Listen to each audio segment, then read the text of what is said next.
Welcome back to Talk of the Town on WHTC, Holland's Cool FM, on WHTC.com, and on the WHTC app for your smartphone. Once again, here's your host, Gary Stevens. Welcome back to Talk of the Town for this Thursday, July 30th. It is the 5th Thursday of the month.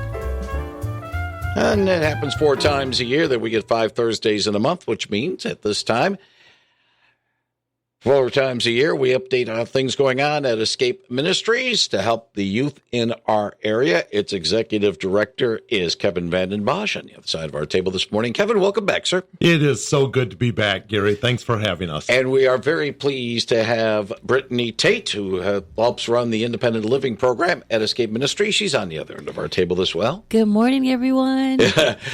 The lovely Brittany is across from us, and if you have a question, yes, I know, I flattered to deceive. If you got a question for either Kevin or for Brittany, they'll be happy to answer it at 616-395-1450. We'll talk to Brittany in a few moments, talk about that independent living program, but I want to catch up on some things that normally do occur with Escape Ministries.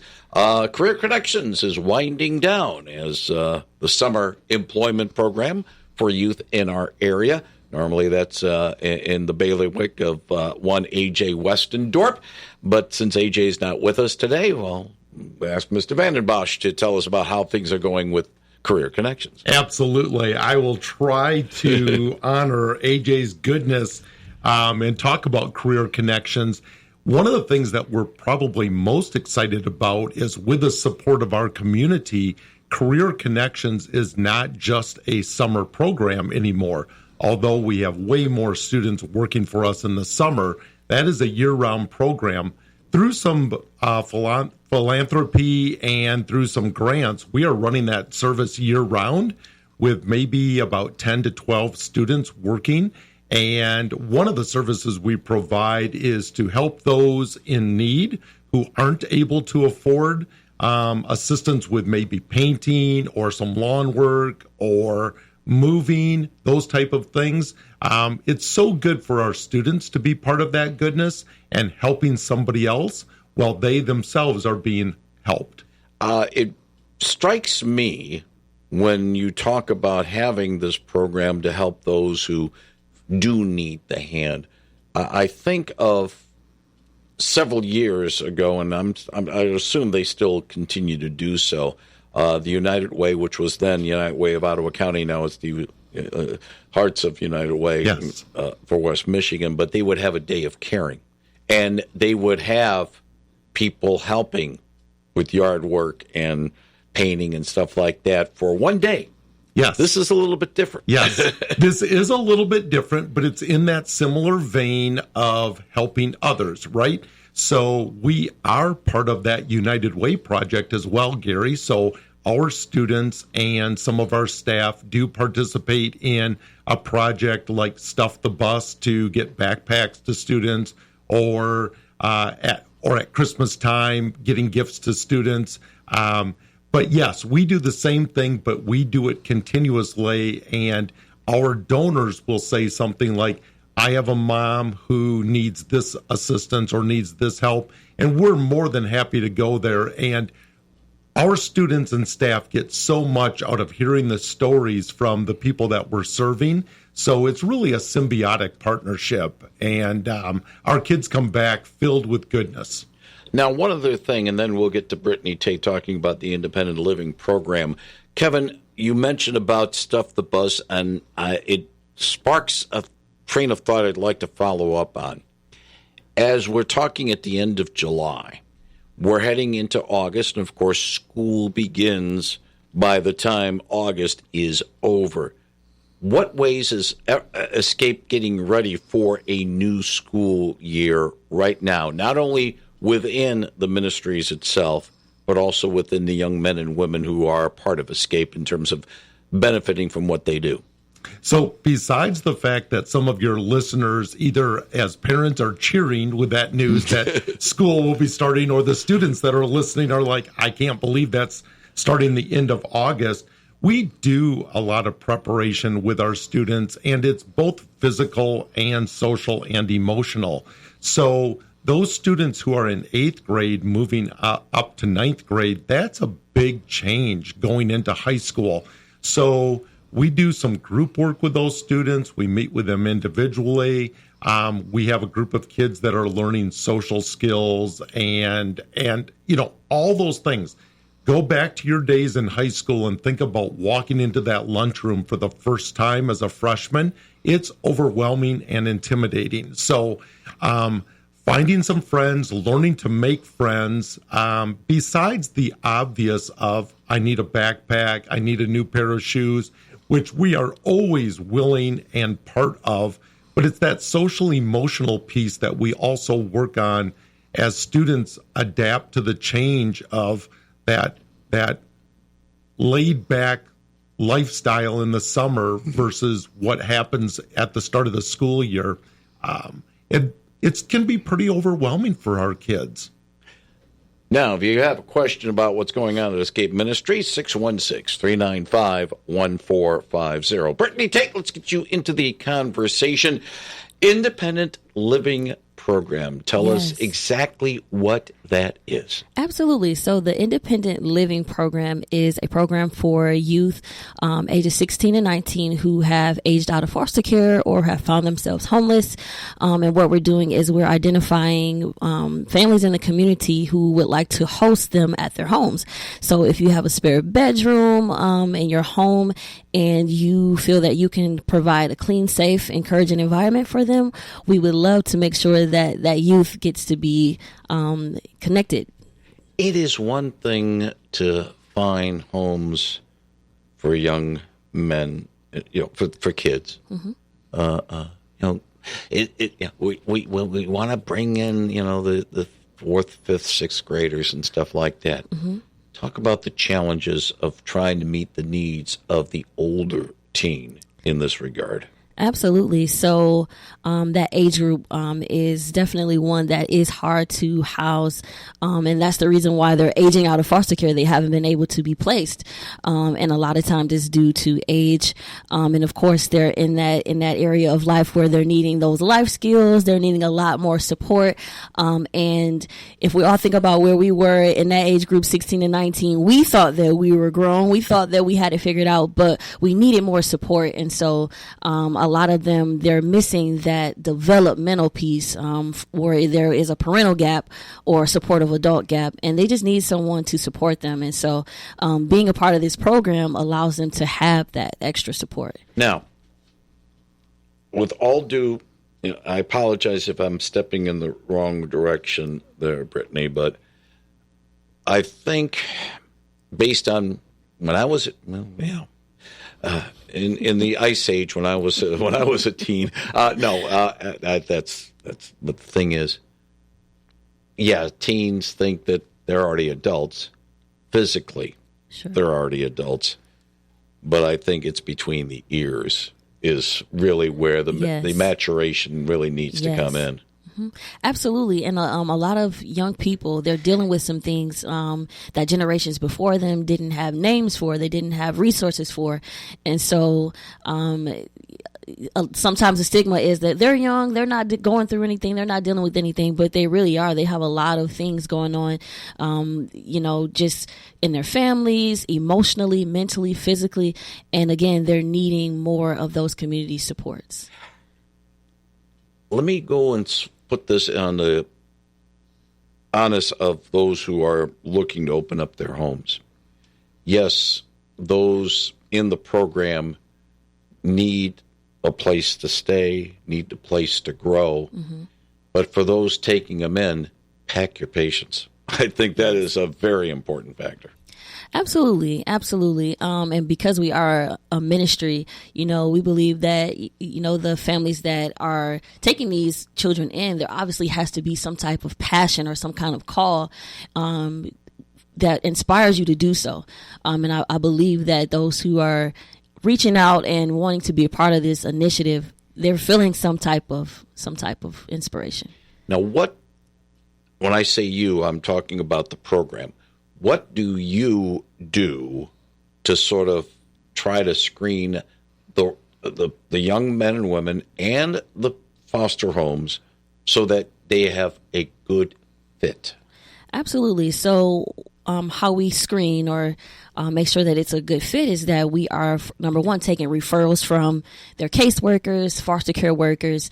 And after that referral comes through, we're also interviewing the youth. We're having conversations. We're talking about their background. We're talking about past experiences. We're considering mental health conditions. We're considering any possible criminal backgrounds.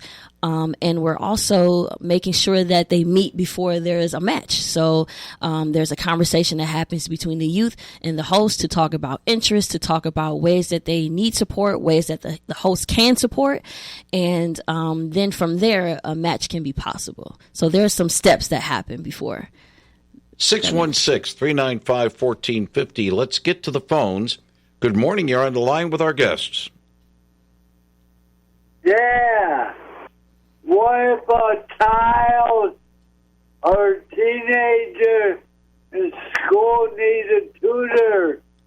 Do you supply them with a tutor so they can help with the homework or any other things they need? Hang up and listen. Thank you. Thank you very much for the call. Kevin, I'm going to direct this to you because the tutoring program is something that Escape is involved with, although it's more for the district itself, but I would think Escape has a little aspect of that. Well, we do run our ASAP program Monday through Friday, and that stands for Alternative Suspension Accountability Program, where students in the Holland Zeeland area who have been suspended or expelled from school come to us. We transport, we provide breakfast and lunch, we provide academic support, one-on-one counseling, but we also provide tutoring in that program and after school every single day. So the independent living program, if we have a student referred to that program, that's one of many case management services that Brittany and her team will provide. Along those lines, Brittany, when we talk about tutoring, it's not so much, correct me if I'm wrong, it's not so much tutoring as to what they might be learning in the classroom through books, what they might be learning in history or English or something like that. Maybe it's life skills tutoring that these young men and women need. Absolutely. So Escape Ministries, we can help with both. So we have the academic piece, and we also have the life skill portion of it as well. So that's part of our mission, is to make sure that they're being well-rounded in all areas. And so we can help with either one. And most of the students that come in who need tutoring, it's simply because they've bounced from school to school. They're really intelligent kids, but because they've had different teachers, different academic schools that they've been to, they need some help catching up in a class like physics. If you've missed 6 weeks of class in physics, for the average student, it's hard enough. If you've been to 3 different schools, it's super hard. With one-on-one tutoring, the kids do catch up and succeed. And then, like Brittany said, the life skills is great. Cooking classes, money management, it's and so much more. I mentioned, by the way, thank you very much for the call.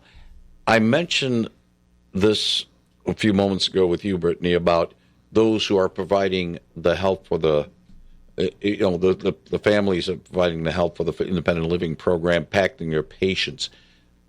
I would believe that one of the things that the young men and women in the program need more than anything else, besides, to a certain extent, love, stability. Absolutely. In terms of having a stable life, a consistent life, which, frankly, as Kevin might have mentioned, if they're bouncing from school to school, from home to, house to house or whatever, they don't have that stability. And to a certain extent, if you give them that stability, it gives them a foundation, doesn't it? Absolutely. And one thing that we are careful about with our program is that we're not making the host the parent, but we are encouraging them to be a supportive adult, and being able to support them with that stability is definitely a key component. I'm going to step into this situation. Of course, Some say sometimes I step in things others fear to tread, but after all, I can wash off my shoes. Escape Ministries, of course, is a faith-based effort. And so, yes, there is helping the young men and women, be it independent living, as Brittany would be involved with, or overall. It is one thing to develop those life skills, but also, I would think, being a part of Escape Ministries, helping them spiritually as well. Oh, Talk a absolutely. little bit about how to have that aspect of helping them without basically having it forced down their throats. And that's one of the key reasons, amongst many, why Brittany was hired for this role. We believe it's all about relationships, and we know that our staff love Jesus, and they want to role model that for our students. So it's so much about relationships, whether it's in the cooking class, or it's in mountain biking, or it's in equine therapy. There's always ways to introduce Jesus and his goodness to our students. So while we do that, we don't force anything upon our students, but our students become really curious. And last year, when we surveyed all of our students, and it's good to know, about a year and a half ago, we were averaging about 110 students at Escape per week. It's now over 250 per week. So the building is teeming with students, and 82% of the students said that they have a closer relationship with Jesus as their Savior because of, not simply because of, but in part because of the programming that goes on at Escape. And to me, that warms my heart, but it also means that 18% are still sitting there, and we're gap fillers, Gary. We want to fill gaps where others aren't meeting the needs. And so that revs us up as Christians to continue to reach out to that 18% who are still questioning, wondering, curious in that developmental stage of life that they're in.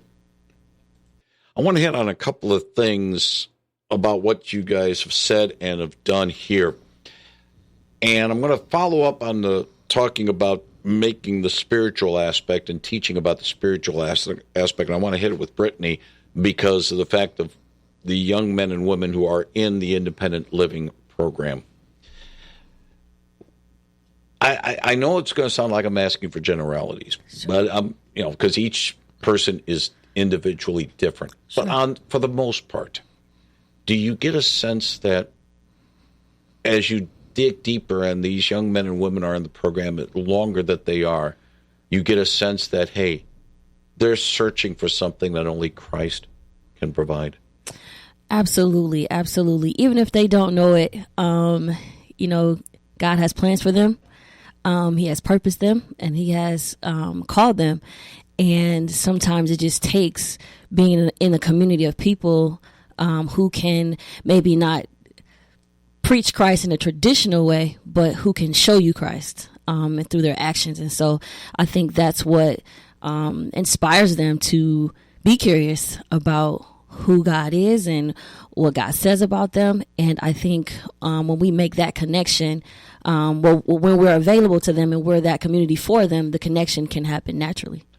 With all due respect to Mr. Vanden Bosch and also to myself, we're of a different generation.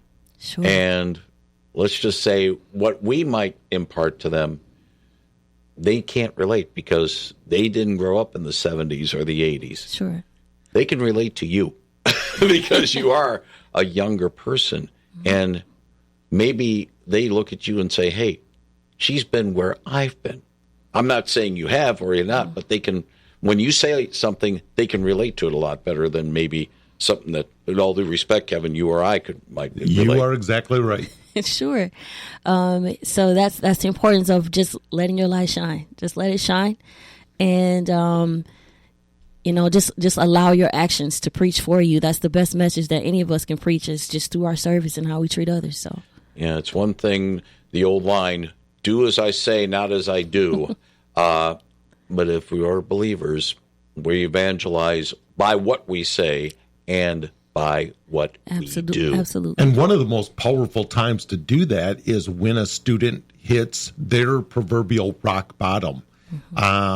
It could be a fight between two parents, or a substance use issue, or something involving gangs, or a mental health breakdown. But during those moments of hitting rock bottom, we often hear students say, something is missing in my life. I don't know what it is. Well, that's a perfect opportunity to say, let me introduce you to Jesus. So it's a powerful moment. Yeah, it's powerful. And of course, one of the tough lessons they have to learn if they want to follow Christ, blank check for your life. He fills it out. Yes. He fills it out. Whatever he wants you to do, you do. Thank you, Lord. Couple of things I want to touch base with you, Kevin, on. First of all, what you mentioned about the numbers and being more numbers involved. How much of it is because we got more people around, and how much of it you believe is because word is out? Hey, Escape is a great way to escape out of situations. Yeah, I don't think we're going to give all credit and glory to God for that. We know that there are needs in the community that are still unmet, but our staff have stuck around, and they're going on 2 years, 6 years, 8 years, 10 years of working at Escape. So if you're a student, Gary, coming in through that door, and it's the same Brittany and AJ and Jerry and Elena, you learn to trust, and you look forward to seeing them because they know things that are going on in your life, and they know things that are going on in our lives. And so it becomes this extension of a healthy family for them. So I think there's a lot of credit that goes there. And our donors have really dug deep to support us, and whether that's giving of their time as volunteers or their finances, our donors have risen to the occasion and recognized that we have more students as well. I don't know if you were aware, this corridor between Holland, Zeeland, Hudsonville, Granville, Grand Rapids is the second most philanthropic area in the entire United States. I don't get to be the one to ask questions, but do you want to guess what the most philanthropic area is? Oh, I can't stay at home, which is Detroit.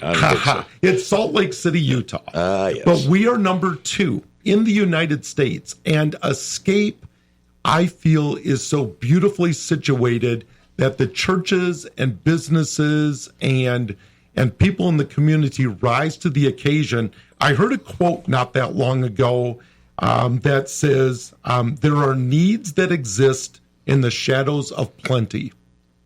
And when you think about that, our donors recognize that, and they have risen to the occasion and supported our staff to be able to do the beautiful work that they do. For more information about what's going on at Escape Ministries, go online to escape-out.org. That is escape-out.org. As always, Kevin Vanden Bosch, thank you very much for giving us an update on what's going on at Escape Ministries. Brittany Tate, thank you very much for joining us today on Talk of the Town. To both of you, anytime that you'd like to join us, we'll make some time, be able to tell people about many of the good things going on at Escape. To both of you, thank you. Thanks for rolling out the red carpet to us again. Let's just say it's red for Arsenal. We'll call it red. Red for Arsenal. Thank you very much, Kevin Vanden Bosch and Brittany Tate of Escape Ministries. NBC News, Michael Kastner, straight ahead, followed by WHTC News. More Talk of the Town after the top of the hour break, including Brian Spencer's What's New Around Holland and a chat with our friends from the Makatawa Area Coordinating Council. This is Talk of the Town on WHTC Holland's Cool FM, online at WHTC.com and through the WHTC app on your smartphone.